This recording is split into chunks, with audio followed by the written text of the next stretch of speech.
They play hard. You got to tip your hat to them. They definitely play hard. You can't go freaking bear hunting with BB guns. There's no tomorrow we don't win today. Hi, I'm Jacoby Ellsbury of the Boston Red Sox. I played for the Glacier Pilots since 2003. I've played center field for pretty much my whole life. I played left field, right field, but mainly center field's been my position. Growing up in Little League, I was a pitcher, catcher, and a shortstop, which is pretty weird for a lefty, but it wasn't until high school that I started playing full-time in the outfield. It's hard to say how it impacted. I mean, I was a guard in basketball. I played a wide receiver, a defensive back in football. Obviously in the baseball field, that's where it has the biggest impact. Kind of limits where you play. You know, it's tough to be an infielder or shortstop unless you play first. Pat Casey at the time, he told me he had a great opportunity for me to go play up in Alaska, and I was excited about it. I'd never been up there before. You know, I'd never really traveled that much at all, and it was just a great opportunity. I didn't know what to expect going up there. I didn't know there was gonna be a lot of snow. I didn't know if it would be warm, whether it was gonna be cold. I mean, it was my first year in college. Came off a good season, and so just working on the complete game. So it was pretty much the first time in my life that I just solely focused on baseball. And so just that alone, playing all those games and getting the reps, my game really took off. We had a really, as far as talent-wise, we had a really good team. Quite a few big leaguers that are now in the big leagues, but it was a good team. Kind of come up together. There's a respect level, that pride that you played against, played with, and that's how it is. With the guys in Alaska. We weren't in the big leagues yet. We're still in college. We're still going through the grind together on those bus trips. So you know what it takes to get up there, and you have that much respect for them. Anytime I see those guys, tell them hello. There's that mutual respect for one another. Oh yeah, they must have told you. Yeah, I forgot about that.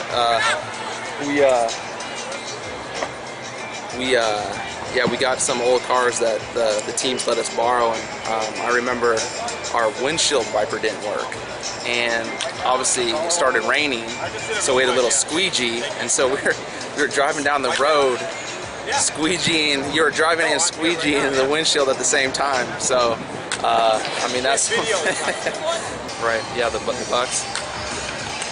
I'm trying to think who the teams were up there that were pretty good. I mean, I just remember going up there, and it was good competition. It was good competition. Guys are getting after it. Guys are having a good time, and it was just enjoyable. It's fun baseball. Great players. It was a fun team to be a part of, and we had very good coaches as well. Yeah, I remember the plane crashed up there when we were at our stadium. I mean, you can pull it up on YouTube. It was. But and then I went with my host family onto the plane from that. But I mean, I just remember improving as a player, just getting better, using the wood bat.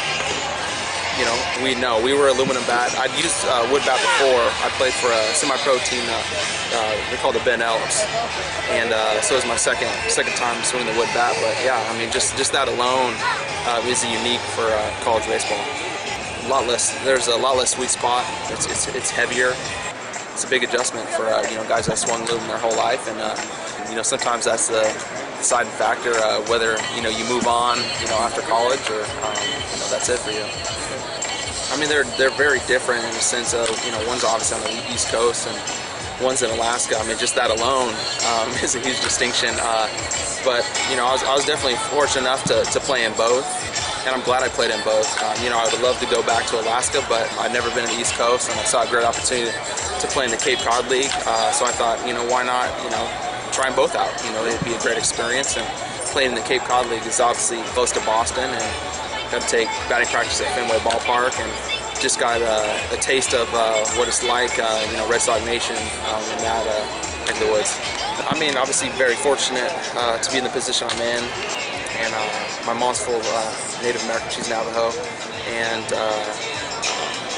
I'm partnered up with the Navajo Relief Fund, to give back. And it's giving water supplies to those in need that need those, everyday supplies that a lot of us take for granted.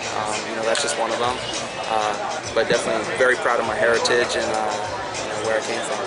I was just, fortunate enough they came to me with the idea, and we got a great opportunity for you. I said, you know what, it's gonna help out a lot of people. Let's do it. They said it sold very well. So, you know, a lot of money was raised, you know, for those charities, but it was pretty neat. Zinfandel Ellsbury, we called it. It was a Zinfandel, so we called it Zinfandel Ellsbury.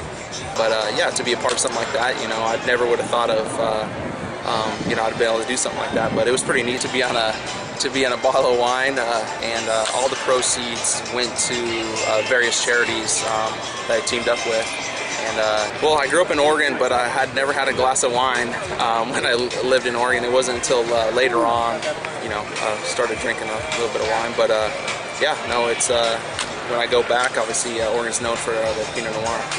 I did. My host family actually took me in a little Cessna plane, and we flew into the Kenai River and did some fishing up there.